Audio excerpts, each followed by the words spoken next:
कृष्ण ने अर्जुन से कहा कि अर्जुन, मैं उन्हीं व्यक्तियों के सामने उनके पुत्रों को छीनता हूँ जैसे कि जो बेईमानी करता है ना, राधे, जैसे कोई बेईमानी करता हूँ। और बेईमानी कैसी?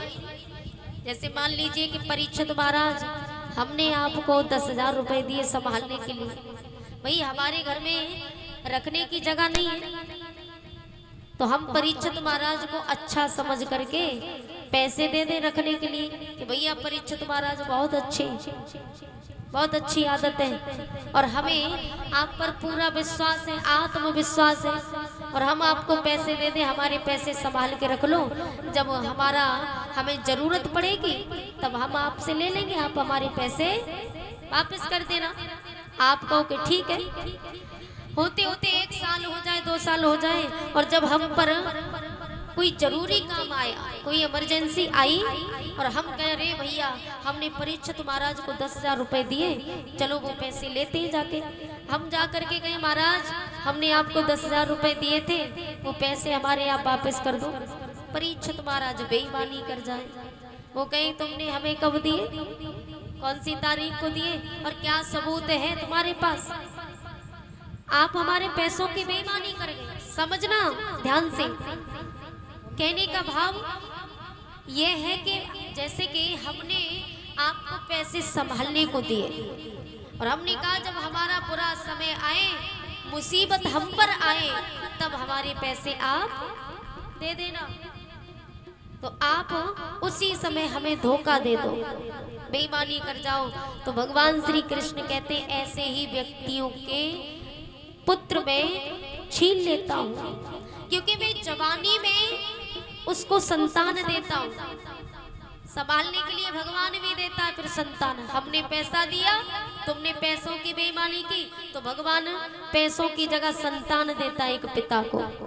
जवानी में संतान दी और पिता जब उसको पाल पोस करके जब बड़ा कर देता है ना, और जब बुढ़ापे का सहारा बनने के लिए होता है, जब पिता को जरूरत पड़ती है बेटे के सहारे की, तब भगवान उस बेटे को उससे छीन लेता है कि तूने भी ऐसे ही किसी की बेईमानी की, तो मैं भी अब तुझसे यही धन छीनूंगा, मैं भी बेईमानी करूंगा। तो कहते कर्म प्रधान विश्व रच राखा, जो जस करे सो तस फल चाका, जो जैसा करता वो वैसा भरता भी है।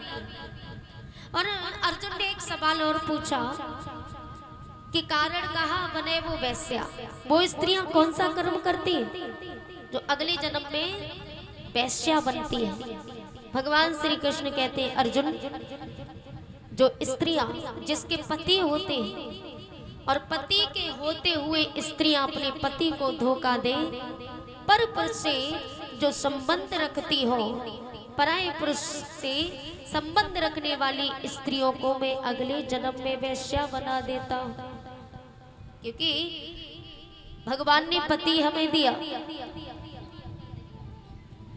अब भाई जैसा है, अच्छा है बुरा है, जैसा है हमारा पति है, हमें उसके साथ जीवन बिताना चाहिए, जीवन यापन करना चाहिए, क्योंकि पति परमेश्वर होता है, फिर चाहे कैसा भी हो। लेकिन फिर भी स्त्रियां इधर उधर भागती है, ऐसी स्त्रियों को भगवान अगले जन्म में वैश्या बना देता है। अर्जुन ने एक सवाल और पूछा था, और वो सवाल ये था कि कारण कहा बने वो वैश्या, तो वो तो बता दिया, बांझ करनी कहा करे। प्रभु वो स्त्री कौन सा कर्म करती है जो अगले जन्म में आप उसको बांझ बना करके भेजते हो?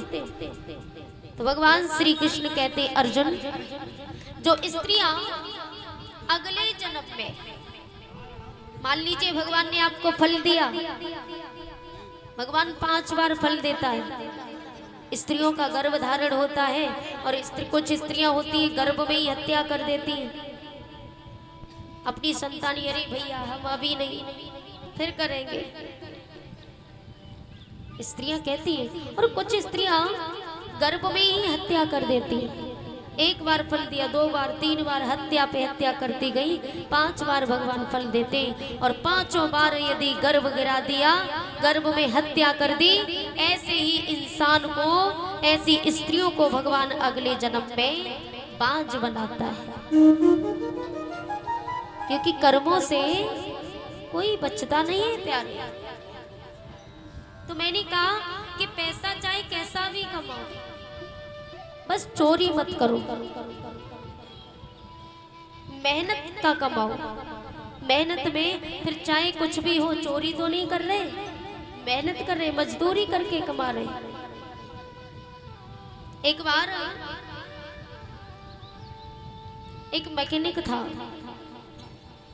छोटा मोटा मैकेनिक था, और एक दूधिया था। दोनों में घनिष्ठ मित्रता थी। और दोनों में जब घनिष्ठ मित्रता थी तो एक दिन क्या हुआ, धीरे धीरे धीरे धीरे वो दूधिया ऊंचाइयों को छूने लगा, तरक्की करने लगा।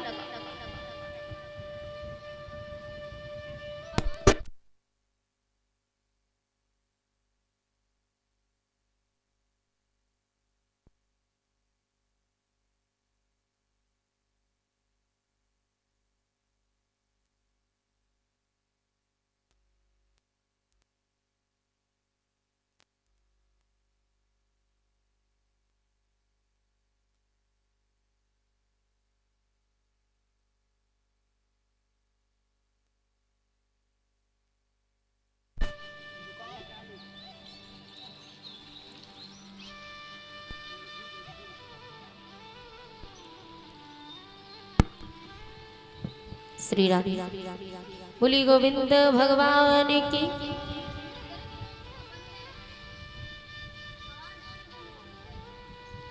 श्री राधे। तो देखिए, जिस समय जो दूधिया था वो धीरे धीरे तरक्की करने लगा, और मैकेनिक था वो वही के वही था। दूधिया तरक्की कैसे करने लगा, क्योंकि वो धीरे धीरे धीरे धीरे दूध में पानी मिलाता था और पानी मिला करके बेचता था। देखते देखते उसने हवेली पे हवेली बना करके खड़ी कर ली, इतनी ऊंची हवेली बना करके खड़ी कर ली। लेकिन वो मैकेनिक था वो वही के वही था, क्योंकि वो ईमानदारी से कमाता था, ईमानदारी से कमा करके खाता था। लेकिन दूधिया मेहनत करता, दूध में पानी मिलाता, पानी मिला करके बेचता था। तो उसने तरक्की कर ली। तो एक दिन एक संत जी आए, और संत जी ने उससे मैकेनिक से कहा, भैया उदास क्यों, क्या बात है? मैकेनिक ने कहा, बाबा मैं इतनी मेहनत करता हूँ लेकिन ईमानदारी का कमाता हूँ, मैं इतनी मेहनत करता हूँ फिर भी मैं वही के वही हूँ, और ये जो बेईमानी करके खाता है आज इसने इतनी तरक्की कर ली। बोले ये क्या करता है? बाबा जी ने कहा ये क्या करता है? मैकेनिक बोला ये दूधिया है, दूध में पानी मिला करके बेचता है। तो बाबा ने कहा कितनी साल हो गए? बोले 20 साल हो गई दूध में पानी मिला करके बेचते बेचते। तो बाबा ने कहा एक काम करो, एक गड्ढा खोदो। उसने गड्ढा खोदा, बड़ा सा गड्ढा खोदने के बाद बाबा ने कहा इसमें पानी डालो, जितना वो दूध में 20 साल के अंदर जितना दूध में पानी मिला सका है उतना इस गड्ढे में पानी डालो। अब वो कहने लगा बाबा ऐसे में कितना बता दूं, इतना कैसे डाल दूं? बोले अंदाज से जितना तुम्हारी नजर में डाल चुका हूँ आप अंदाज तो होगा। बोले हाँ बाबा क्यों नहीं। तो उसने गड्ढे में पानी डालना प्रारंभ कर दिया। अब जब पानी डाला तो बाबा ने कहा इतना पानी डाल चुका? बोले हाँ बाबा इतना पानी 20 साल में वो दूध में मिला करके बेच चुका है। तो बाबा ने कहा एक काम और कर दो, ये पानी तो तुमने गड्ढे में भर दिया, अब इसी पानी में नीचे उतर जाओ, खड़े हो जाओ बीच पानी में। मैकेनिक कहने लगा बाबा ये कैसी बात करे? अरे बोले जाओ तो सही। तो वो मैकेनिक उसी गड्ढे में जाकर के खड़ा हुआ। तो बाबा ने पूछा बेटा पानी कहाँ तक आ रहा है? मैकेनिक कहने लगा बाबा पानी यहाँ तक आ रहा है। तो बाबा ने कहा चिंता मत करो, यहाँ तक आ ही गया है, अब यहाँ तक आने में देर नहीं है। जितना वो 20 साल में मिला चुका, यहाँ तक आया है, अब यहाँ तक आने में देर नहीं। इसलिए कर्म प्रधान विश्व रच राखा, जो जस करहे सो तस फल चाखा। जो जैसा करता है उसको तो फल मिलता ही मिलता है।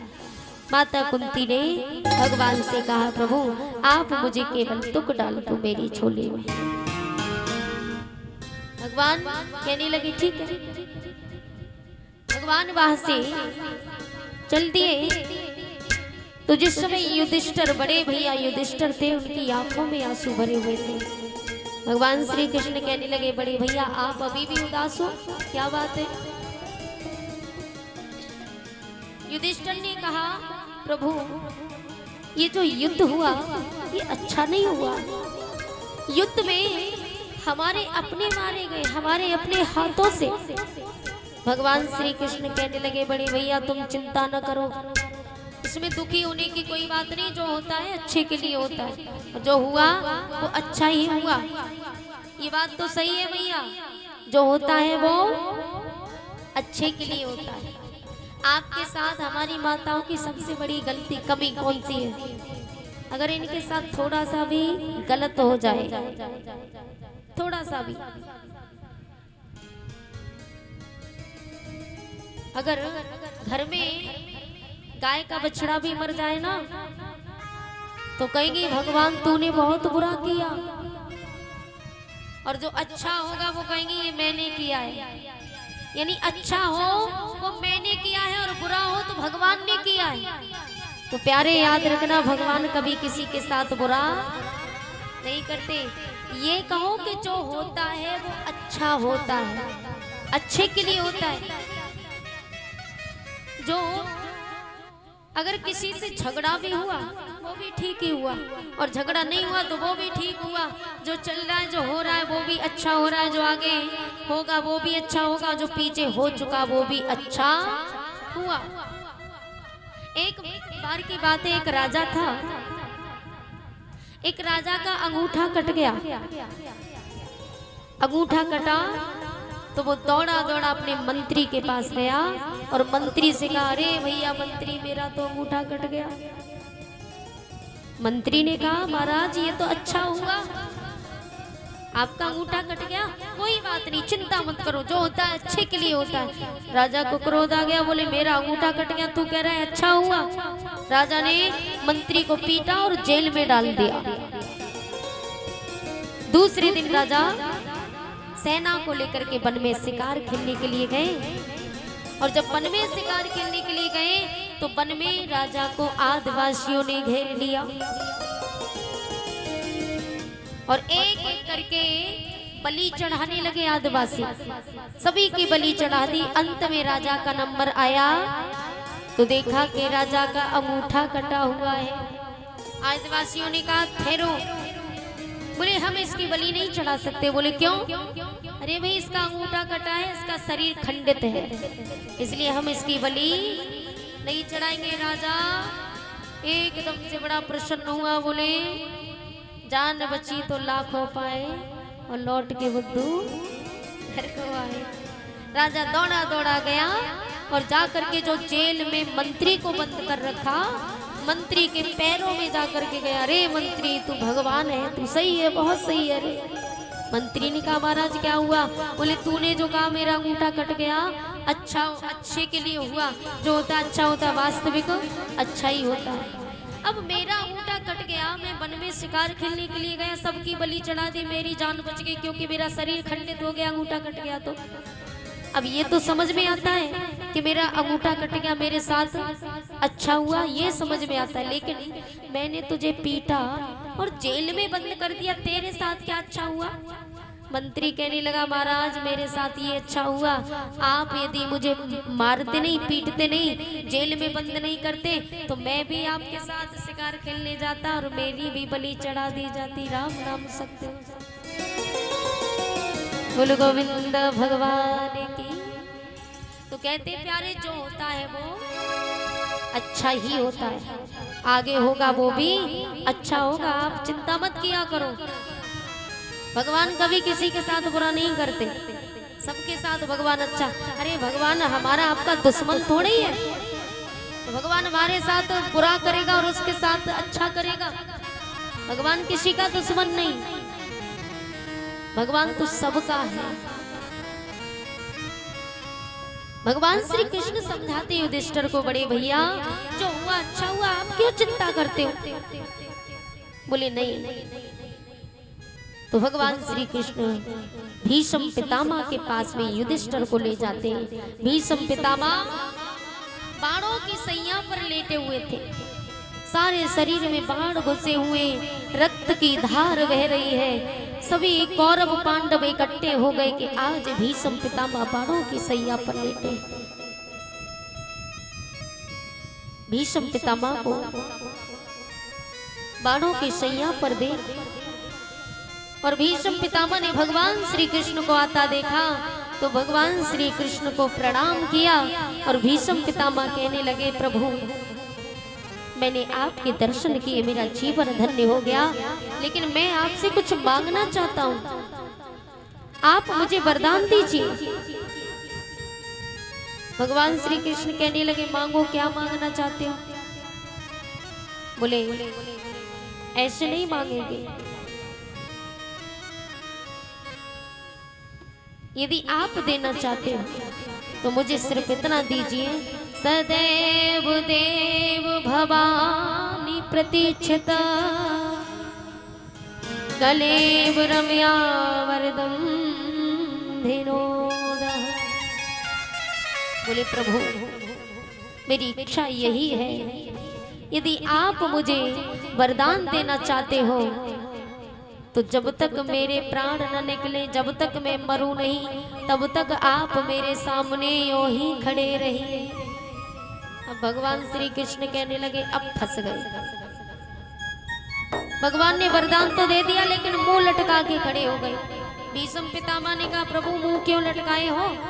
हमने तो वरदान मांगा, जब तक हम मरे नहीं तब तक आप हमारे सामने खड़े रहो। अब भगवान मुंह तो इसलिए लटकाए कि भीष्म पितामह को वरदान मिला हुआ था पहले से ही कि जब तक इनकी इच्छा नहीं होगी तब तक इन्हें कोई मार नहीं सकता, यहाँ तक कि भगवान भी नहीं मार सकते भीष्म पितामह को, क्योंकि इच्छा मृत्यु का वरदान मिला हुआ था। तो भगवान ने मुंह इसलिए लटका लिया कि इनकी तो कभी इच्छा ही नहीं होगी मरने की, और जब तक मरेंगे नहीं तब तक हमें पूरे जीवन यूं ही खड़ा रहना पड़ेगा, इसलिए भगवान मुंह लटका करके खड़े हो गए। तो भीष्म पितामह कहने लगे, प्रभु नाराज नहीं, थोड़ा मुस्कुराइए कि नाराज क्यों हो आप, जरा मुस्कुराइए कि नाराज क्यों हो आप, जरा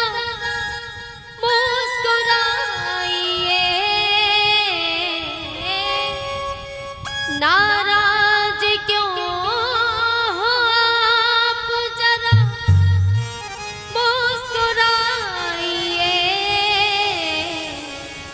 और मेरी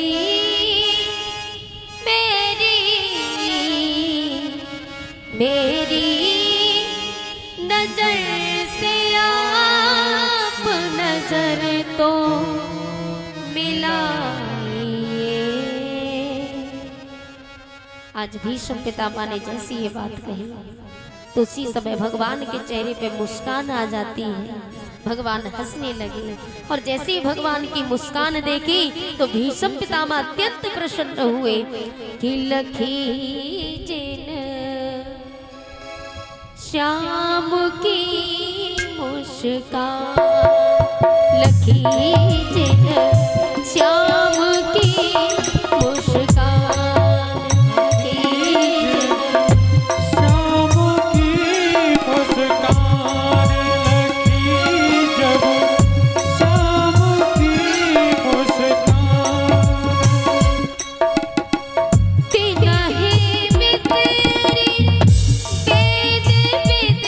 सब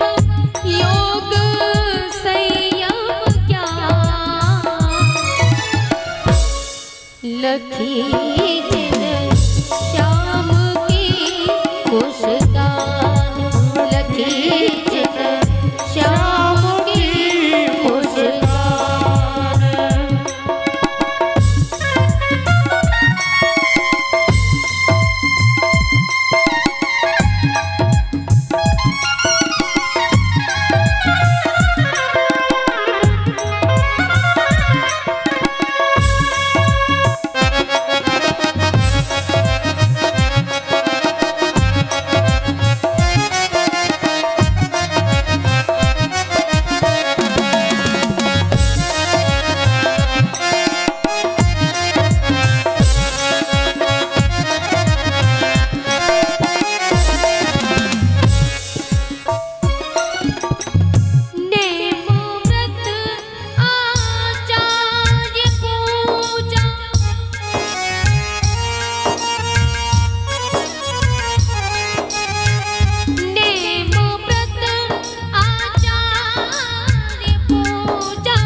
पाठ गीता ज्ञान